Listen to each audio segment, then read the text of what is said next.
할렐루야. 오늘 하나님께서 주시는 말씀은 신명기 20장 10절로 20절까지의 말씀입니다. 내가 어떤 성읍으로 나아가서 치료할 때에는 그 성읍에 먼저 화평을 선언하라. 그 성읍이 만일 화평하기로 화답하고 너를 향하여 성문을 열거든 그 모든 주민들에게 내게 조공을 바치고 너를 섬기게 할 것이요. 만일 너와 화평하기를 거부하고 너를 대적하여 싸우려 하거든 너는 그 성읍을 애워쌀 것이며 내 하나님 여호와께서 그 성읍을 내 손에 넘기시거든 너는 칼날로 그 안의 남자들을 다 쳐 죽이고 너는 오직 여자들과 유아들과 가축들과 성읍 가운데에 있는 모든 것을 너를 위하여 타칠물로 삼을 것이며 너는 내 하나님 여호와께서 내게 주신 적군에게서 빼앗은 것을 먹을지니라. 내가 네게서 멀리 떠난 성읍들 곧 이 민족들에게 속하지 아니한 성읍들에게는 이같이 행하려니와 오직 내 하나님 여호와께서 내게 기업으로 주시는 이 민족들의 성읍에서는 호흡 있는 자를 하나도 살리지 말지니 곧 헷 족속과 아모리 족속과 가나안 족속과 브리스 족속과 히위 족속과 여부스 족속을 내가 진멸하되 내 하나님 여호와께서 내게 명령하신 대로 하라. 이는 그들이 그 신들에게 행하는 모든 가증한 일을 너희에게 가르쳐 본받게 하여 너희가 너희의 하나님 여호와께 범죄하게 할까 함이니라.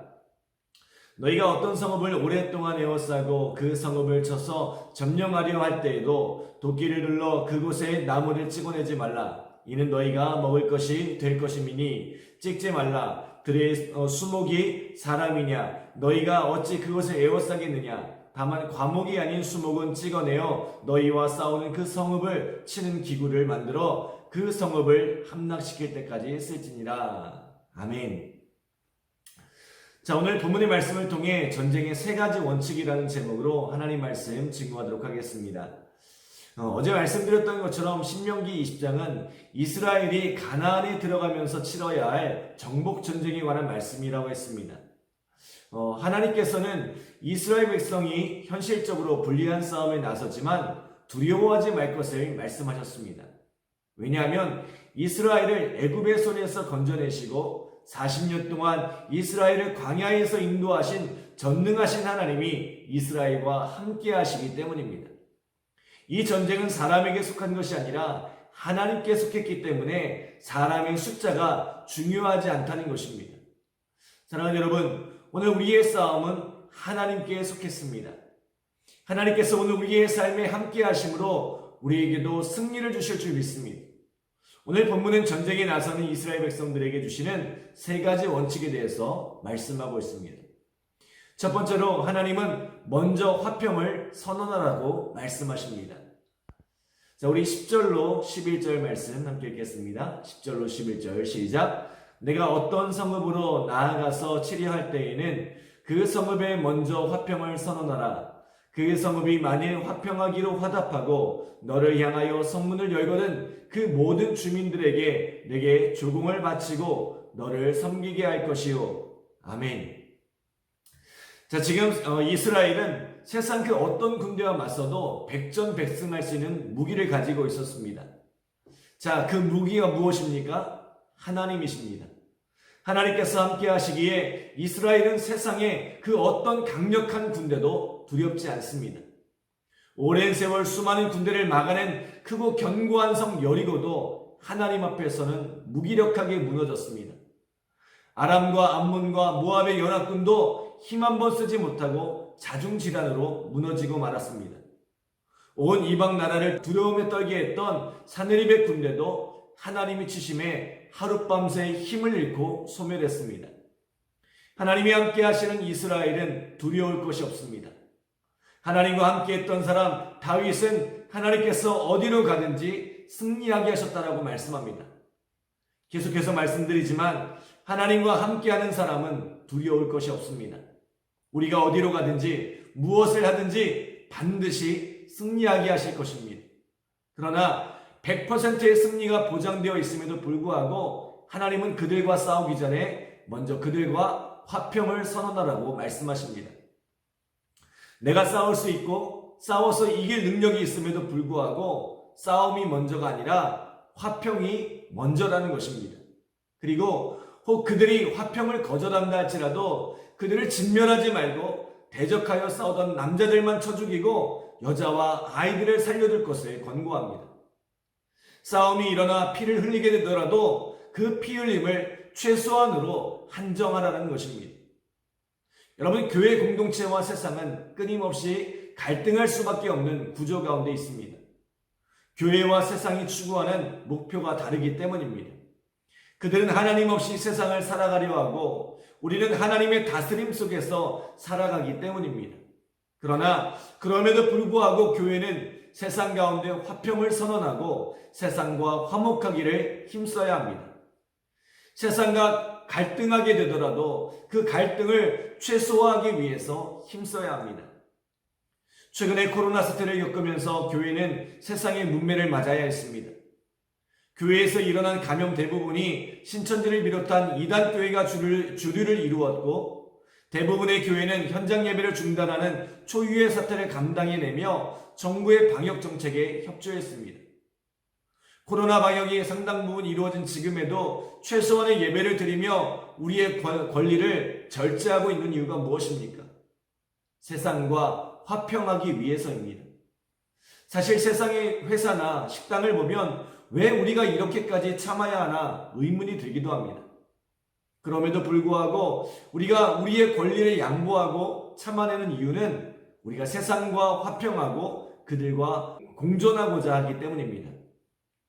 진정한 신앙의 성숙은 믿음으로 내가 원하는 모든 것을 다 하는 것이 아니라 내가 할 수 있음에도 불구하고 그 권리를 내려놓음으로 함께하는 것입니다. 사도 바울이 정당한 권리를 가지고도 그 권리를 다 쓰지 않으므로 더 많은 이들을 얻고자 했던 것처럼 교회가 교회의 권리를 내려놓을 때에 세상과 화평의 길이 열리고 그들에게 복음이 증거될 기회가 열리는 줄 믿습니다. 사랑하는 여러분, 우리의 삶은 끊임없는 다툼의 연속입니다. 가정에서, 직장에서, 또 우리가 살아가는 삶의 현장에서 다툴 일들이 생겨납니다. 그러나 오늘 말씀을 기억하면서 먼저 화평하기를 힘쓰는 우리 믿음의 성도들이 되시기를 간절히 기도합니다. 하나님께서 이스라엘에게 주신 두 번째 싸움의 원리는 진멸하라는 것입니다. 우리 16절로 18절 함께 읽겠습니다. 16절로 18절 시작. 오직 내 하나님 여호와께서 내게 기업으로 주시는 이 민족들의 성읍에서는 호흡 있는 자를 하나도 살리지 말지니 곧 헷 족속과 아모리 족속과 가나안 족속과 브리스 족속과 히위 족속과 여부스 족속을 내가 진멸하되 내 하나님 여호와께서 내게 명령하신 대로 하라. 이는 그들이 그 신들에게 행하는 모든 가증한 일을 너희에게 가르쳐 본받게 하여 너희가 너희의 하나님 여호와께 범죄하게 할까 함이니라. 아멘. 앞서 주셨던 화평의 원리와 달리 두 번째 원리에서는 진멸을 명령하십니다. 이스라엘이 치러야 하는 전쟁의 기본 원리는 화평입니다. 그러나 모든 전쟁에서 화평의 원리가 적용되는 것은 아닙니다. 하나님은 이스라엘이 들어가 살게 될 가나안 땅에서만큼은 화평의 원리를 따른 전쟁이 아니라 그들을 진멸하라고 말씀합니다. 전쟁에 참여했던 남자들만 죽이는 것이 아니라 그 땅에 살아가는 여자와 아이들 그리고 짐승까지 호흡 있는 모든 것을 죽이라고 말씀합니다. 얼마나 잔인한 명령입니까? 전쟁에 나선 남자들은 그렇다 쳐도 여자와 아이들, 짐승들까지 죽여 그 땅을 피로 적신다는 것은 상상만 해도 끔찍한 일입니다. 그런데 하나님께서 이 가나안을 진멸하라고 명령하신 이유가 무엇입니까? 그들 깊이 뿌리내리고 있는 죄 때문입니다. 어떻게 보면 이스라엘에게 땅을 주기 위해 가나안을 진멸시킨 하나님이 잔인하다고 생각할 수 있겠지만 사실 하나님께서 이스라엘에게 가나안 땅을 약속하셨음에도 불구하고 400년 동안 애굽에서 그들을 노예 생활하게 하신 이유는 가나안 땅이 아직 악이 차지 않았기 때문입니다. 그들이 타락하고 범죄하였지만 400년간을 참아주신 것입니다. 그러나 그들이 더 이상 참을 수 없는 죄악 가운데 있었기에 하나님께서 이 가나안 족속을 심판하시기로 결정하신 것입니다. 여자와 어린 아이들에 이르기까지 깊이 뿌리내리고 있는 그들의 죄성을 더 이상 참아 보실 수가 없었던 것입니다. 하나님은 가나안 땅에 깊이 뿌리 내리고 있는 죄악을 도말하신 후에 이 땅에 거룩한 하나님의 백성을 세우기 원하셨던 것입니다. 하나님은 오늘 우리에게도 이러한 싸움을 원하십니다. 이 싸움이 무엇입니까? 에베소서 6장 12절에 우리의 씨름은 혈과 육을 상대하는 것이 아니요 통치자들과 권세자들과 이 어둠의 세상 주관자들과 하늘에 있는 악의 영들을 상대함이라.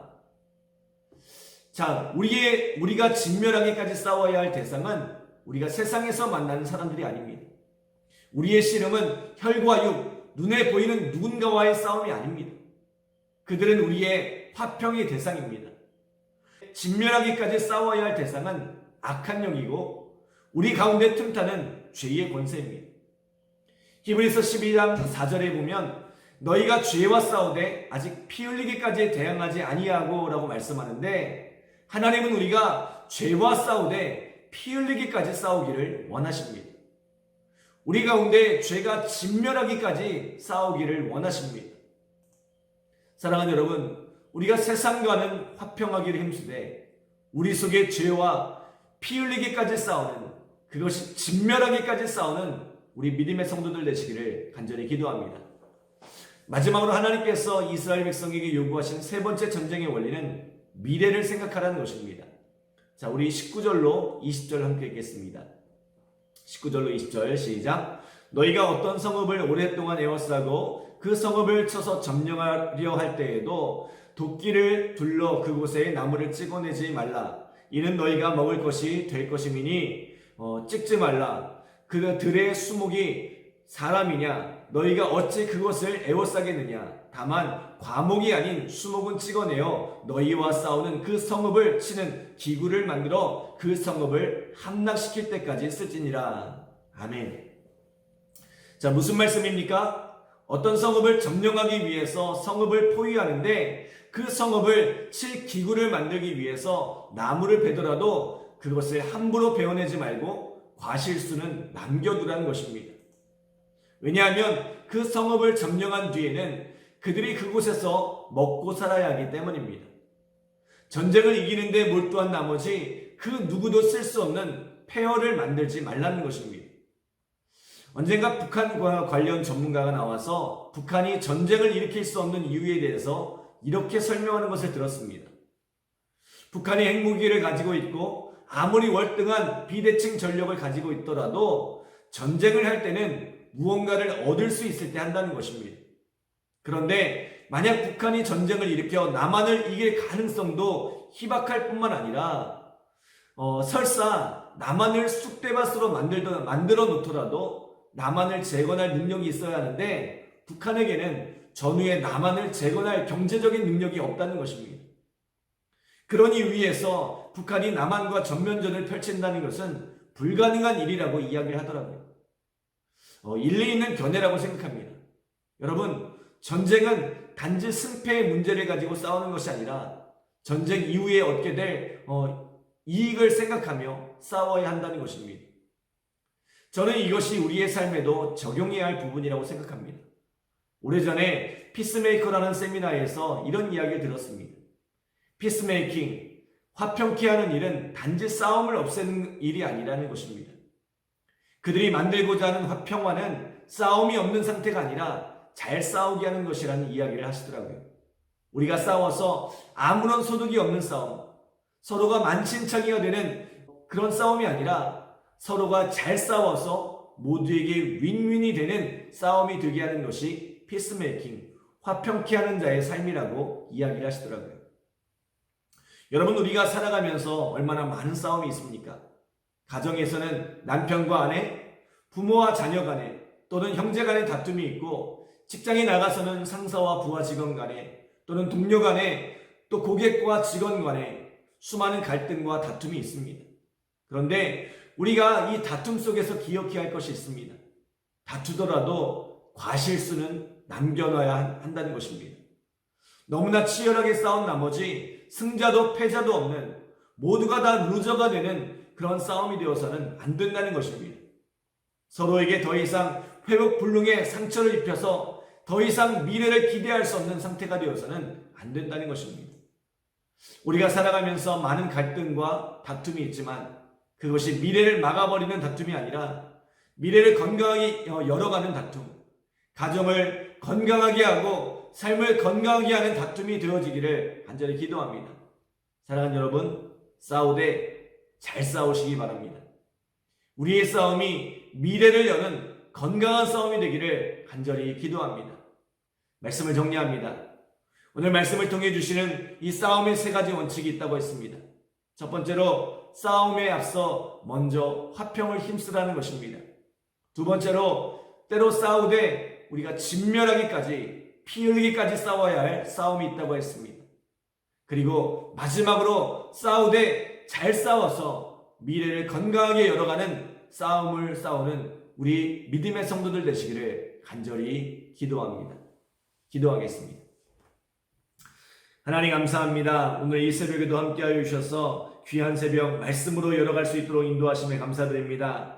하나님, 우리에게 많은 싸움이 있으나 우리가 싸우기에 앞서 화평을 힘쓰는 우리의 삶이 되어지게 하시고, 또 우리가 싸우되 죄와 싸울 때에는 정말 치열하게 싸우게 하시고 피 흘리기까지, 아버지 진멸하기까지 싸울 수 있는 우리의 삶이 되어질 수 있도록 주여 함께하여 주시옵소서. 또한 우리 앞에 있는 많은 싸움들이 있지만 그 싸움들이 모든 것을 잃어버리게 만드는 싸움이 아니라 그 싸움을 잘 싸움으로 말미암아 정말 더 많은 것을 얻고 미래를 열어가는 복된 싸움이 되어질 수 있도록 주여 축복하여 주옵소서. 오늘도 이 하루 승리하는 우리 믿음의 성도들 되어질 수 있도록 도와주시고 주님과 함께 동행하며 이 믿음의 길 걸어가는 복된 삶이 되어질 수 있도록 주여 축복하여 주시옵소서. 감사드리며 예수님의 이름으로 기도드립니다.